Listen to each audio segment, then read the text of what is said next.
Happy to welcome back to the program Chief Executive Officer of Quincy Asian Resources, Philip Chong, to chat a little bit about a forum that was held on anti-Asian racism, discrimination, violence here on the South Shore and throughout the Northeast region, really, and to get his opinions and feedback from him on that. So, Philip, nice to see you again. Thank you, Joe. Thank you for having me. Oh, it's always a pleasure to chat with you, either about celebrations or about more serious topics like this one. Yes, yes. Certainly, yeah. hmm First of all, how did the forum go? The discussion go? Right. The forum, it was the first one since the Atlantic attack, the situation, and it was a very short turnaround time. We had a conversation with the DA office, the Norfolk DA, Michael Morrissey, and his team about some of the concerns, some of the um, questions and stories that we had been hearing even before the pandemic, during the pandemic, and then before the attack, and we saw the need in terms of for the community really come together to share some of the questions we have. So very short turnaround time, and we sent out the communication and outreach. We got tremendous requests for RSVP, sharing their stories, requests to speak at the forum. So we have hundreds of people joined us yesterday. I think a little bit over 200. So it was 7 p.m. at it was Tuesday night. So really, it's really it ironically feels good in a way because it's a very disturbing situation and the whole all the stuff happening. But it feels good that the community came together and all the community leaders, individuals, legislators, everybody came together. So that was a really good dialogue and conversation. So Well, we've heard reports of an increase in anti-Asian violence, discrimination, racism since the pandemic. Are you hearing those stories here in Quincy? right. So so one of we definitely heard that. We definitely heard that. I think one of that also through um, people sharing their stories, especially Asian descent, sharing their stories. Um, we knew that it wasn't just during the pandemic. The pandemic definitely exacerbated the situation. We know that it's been happening, for many years, from how Asian came to this country and being part of the labors building the infrastructure for the country, how we were being treated unfairly, right? From the historic standpoint, we knew that that exists, um, but the pandemic definitely create another situation for the community sharing their experience and then seeing that the pattern and the behavior. So that I think that's pandemics really create this um, platform, and especially right now we cannot talk to each other besides using Zoom, right? So I think that also the technology suddenly with that enabling so many more people connect quickly and sharing their stories and seeing that this is a big problem. There is anti-Asian racism in this country, and then also for the culture, factoring the culture that we have. Even myself as an Asian American and immigrants myself, we are taught, silence is golden, not to be a troublemaker, or voicing our opinions and stuff like that. So focus on the work, focus on the outcomes, and people will recognize you or appreciate you more. So I think that is also factoring in the whole picture. But definitely, I mean, you and I know that. I think everyone knows that. With the pandemic, that there's certain outputs that happening that we did not expect before we came to this pandemic or during the pandemic. So. Have you yourself, Philip, experienced what you just described, the anti-Asian sentiment? Yes, yes. I think before, I mean, you and I, how many times we spoke to each other, right? Since I joined Corey. So next April will be my 4th-year anniversary. So we're 4 years older. Joe and I got a little older. Yeah, but Uh, we look the same. I know. When I was in private sector, um, I think I could say personally, I wasn't as sensitive as I am right now in that tuning out, maybe what we call tuning out. But since I came, like what I said at the forum last night, I often receive emails about the accusation of the Asian community, the Asian individuals. We calling us as an Asian invasion, calling us or accusing us bring a lot of negatives to the community, including disease, stealing jobs, all the bad things that happening is we are the root cause. So that sentiment definitely has a sense of it, but at the same time, in life you balance it out. We have the people that support us in balance, but definitely we seen it. I've seen it. People I know have seen it and have experienced it. So, like last night at the forum, a lot of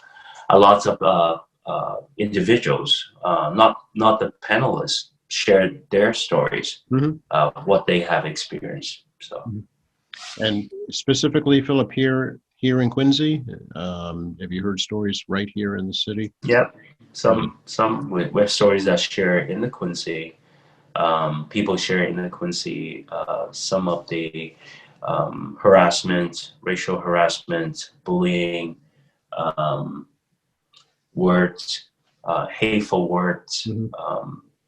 Yeah. So when we announced the forum, we got lots of these stories came to us, and uh, it was heart wrenching. And but at the same time, um, it was an opportunity for us to really see Mhm. all these you know things that happen that we know is un-American.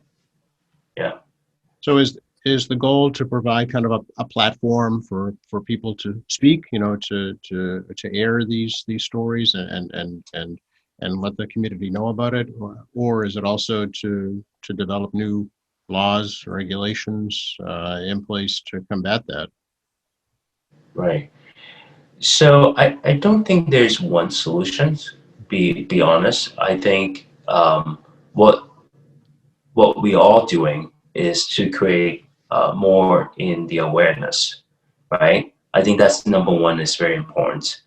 And I also think that education, the education in the school systems, how we educating our children and youth in terms of racism, in terms of what they teach in the curriculum, right? Um, I think also the other discovery and opportunity is more training. Actually, there should be more diversity and social justice training from that perspective. We are learning, right? Don't get me wrong. I'm not the authority to get all right. I'm still learning too. Like for example, working. We do a lot of work in Randolph with the public school systems. They we are working with the superintendent in Randolph. They're talking about. I think there's a book they have, every single teacher has, is about something about daily racism, everyday racism, and they teaching, different terminologies, the words that what that really means to the students and to the staff, because what does it really mean for certain terms, for certain things that we hear all the time. So I think this awareness really, it's a very important thing that, how we prioritize in terms of where we should focus.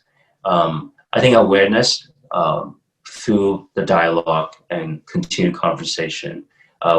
We're planning on more of these forums or even activities, and education. I think education is extremely important. So I'll give you another example. I think in Brookline, one of the town in Norfolk, the students, the Brookline student, I believe high school students, that they work together. It was in a short period of time, throughout a year at least, I think.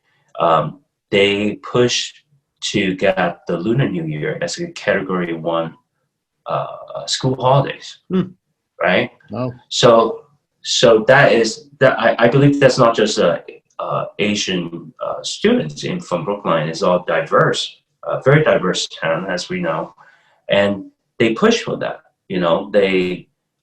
They justify, they put together a proposal for that and making it change. I think those are things that through these dialogue, through these education, and understanding, what does it really mean, and push for the change. And then the other thing is the mascot from North Quincy High School, right. That from the student from within, they see the injustice, they see something is not right. So I think those are the things that sometimes in life, if you look into it, is through a dialogue, is through the communication, is to create the awareness, and that something happened. So I think that's also can say part of the civilizations, right? Because I always say about that, thousands of years ago, when people build, it's so layman to say it that way, but when people building the pyramid or Great Wall of China, I don't think those laborers or people would thought that in 2021 there's free education, there's free health, right? From that perspective, things evolve and change, and if we don't make that first step, we owe something for our next generations. How do you provide a safe zone for people to express how they feel, and also to talk about why racism is wrong, or why, when they see something happening that they know is wrong, to be able to voice that concern? Right. We know racism is wrong. I think we don't really need to debate that, whether, right? So I think that's the first thing. I think for the safe environment, don't get me wrong, it is not an easy topic, even for me personally, to speak about that, right? It's not easy. But I think first step, whenever you take a first step, the second step will be easier, right? That first step is the hardest. So I think you, me, the community leaders, the government, people, I'm encouraging people, if people see this show, maybe you haven't done something, or you have done something already. If you have done something, share your story to the people that haven't done it yet. Encourage them to take the first step, or even not taking the first step, come with you. Just come with you. Have them to experience it. Because once they experience that, once they see, they get the perspective, things can come more naturally. In terms of safe environment, I think the other thing is technology really, really help, right? So you have Zoom. You don't need to show your face. You can put it in the Q&A. That's also another first step. Joining forums like what we did last night. We hope to do more. And I know that we collaborate with other community-based organizations and other organizations. We're doing more of this. There's one coming up tomorrow night at the town hall. And then also there's one tonight tonight's one, I believe, is LGBTQ for Quincy, town of Quincy, city of Quincy.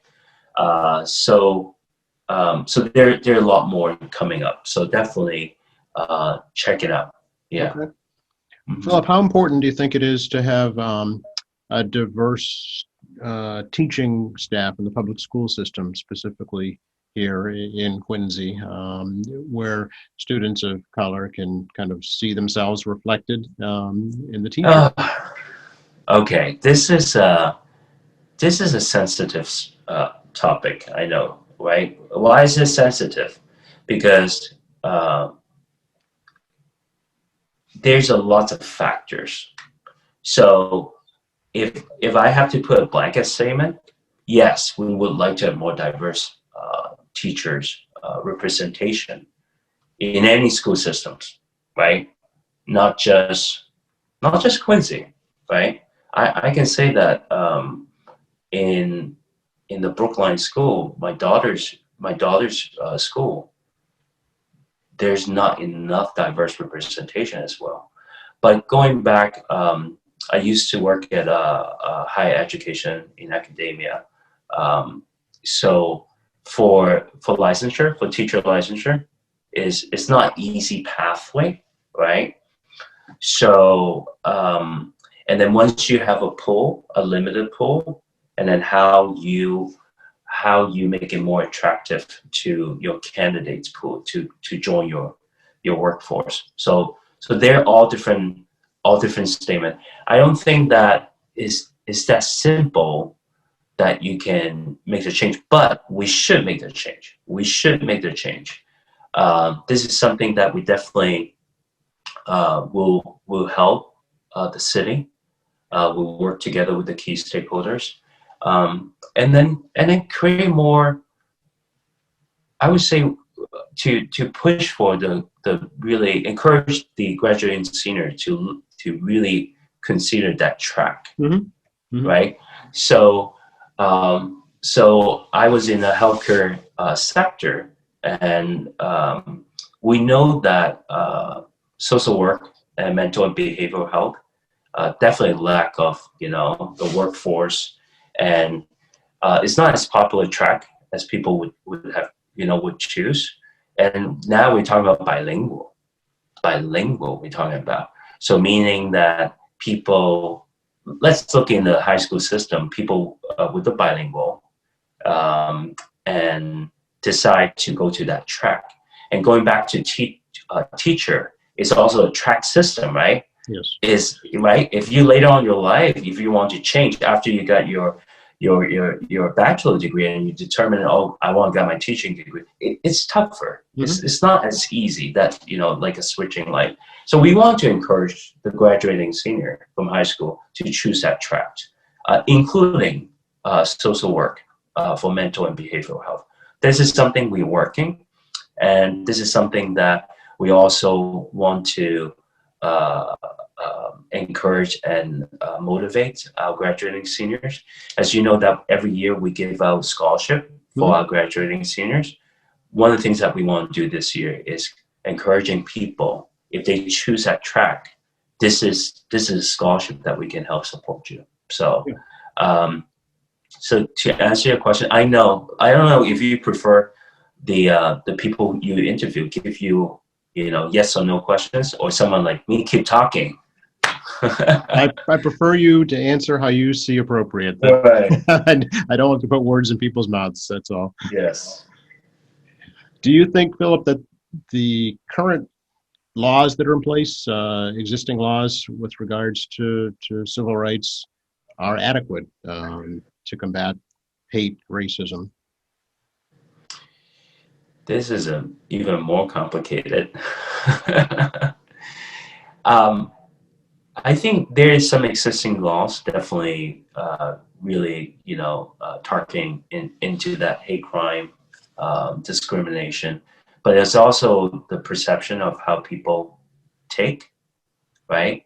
And should we enforce even a stricter uh, law and legislatures? Yes, of course. We see people being killed because of that.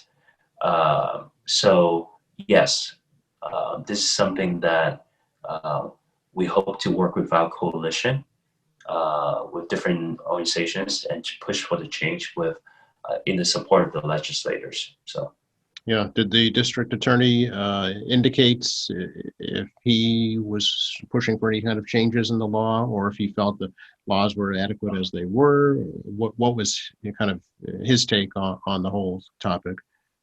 I think last night we did not really very laser focus on that. Okay. I think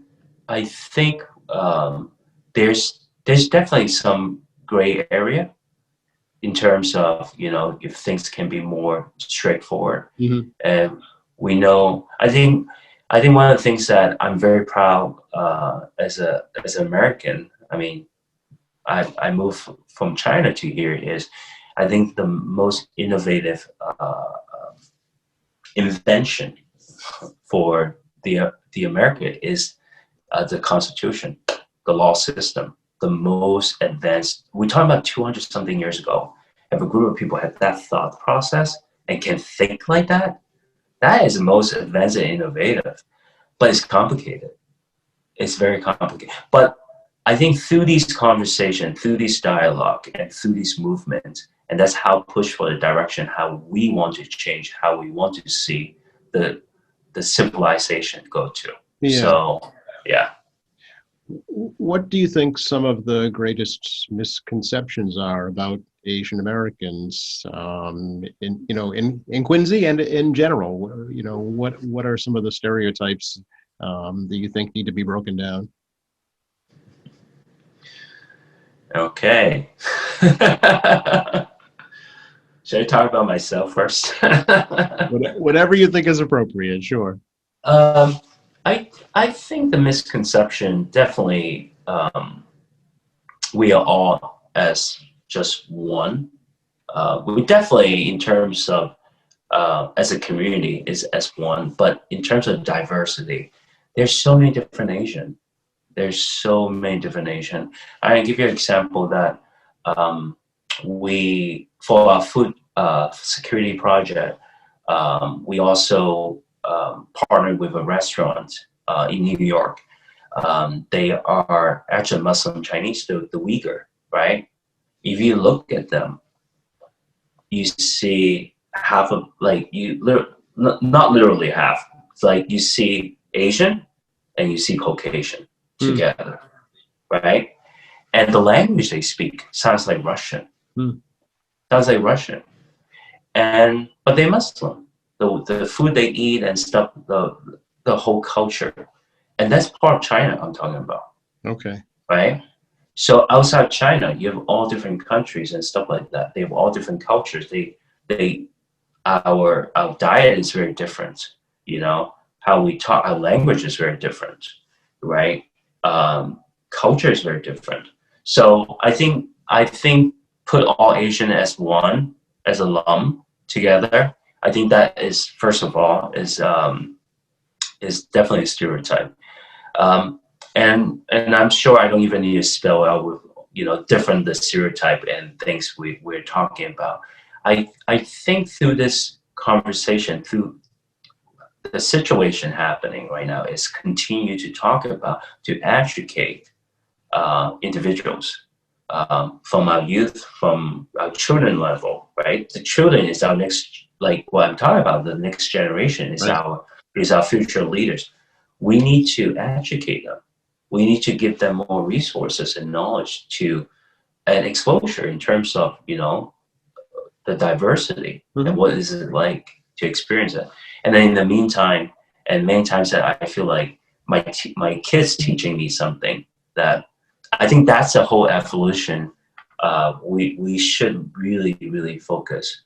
And but the fun fact I can share. It's not really a fun fact, but I remember when I was doing consulting, I used to travel. I used to oversee North America, so I need to travel around. And I was in Silicon Valley for a client meeting, and my boss. I was driving. My boss. That was a long time ago, so there's no. There was GPS, but it wasn't as popular. We used print paper to do navigation, and then his comment was, "Philip, you drive like a grandma." I was like, I disagree. I'm a very, I'm a very good driver. But one time I was backing up my driveway. I was rushing to go to dropping off my kids for school, and it's a trash day. And I back up as all the whole recycle bin is like tipped over, and so that's not a stereotyping. I know it's just a funny thing, but yeah. But I think there's always a fine line, So definitely you could tell the intentions. So, but sometimes the ignorance too. It really create that. It's really create that perception, but there's a lot of ignorance in terms of how people using stereotype to judge. Mm-hmm. So yeah.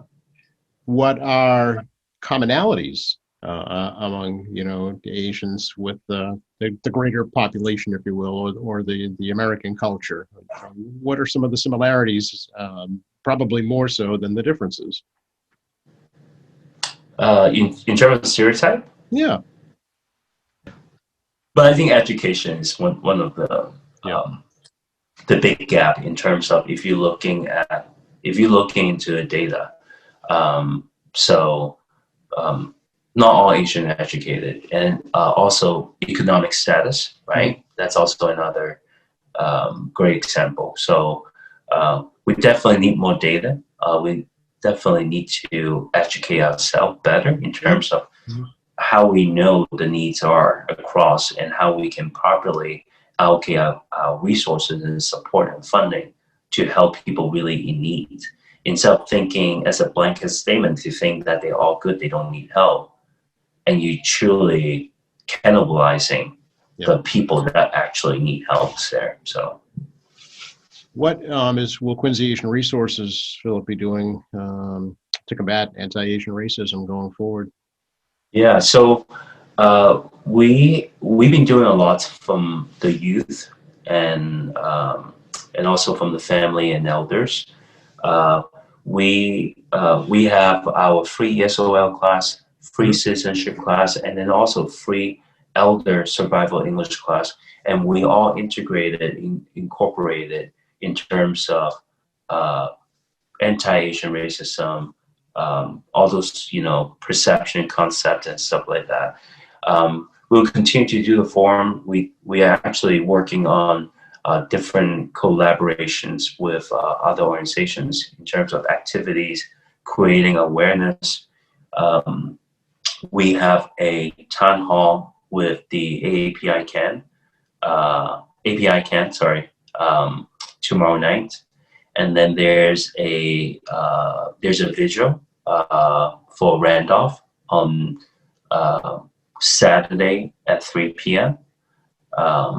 And you can check out our website and our Facebook. We have those posts. We will push for more awareness and dialogue and conversation on the anti-Asian racism. All right. Anything else you'd like to add right now? Thank you so much. Thank you so much for reaching out, and I appreciate it. It's always enjoyed talking to you. Likewise, I appreciate it too. And it won't be the last time, but hopefully next time. I know. In person, Philip. That would be best. I know. We will very soon. Thanks again. Thank you, Joe.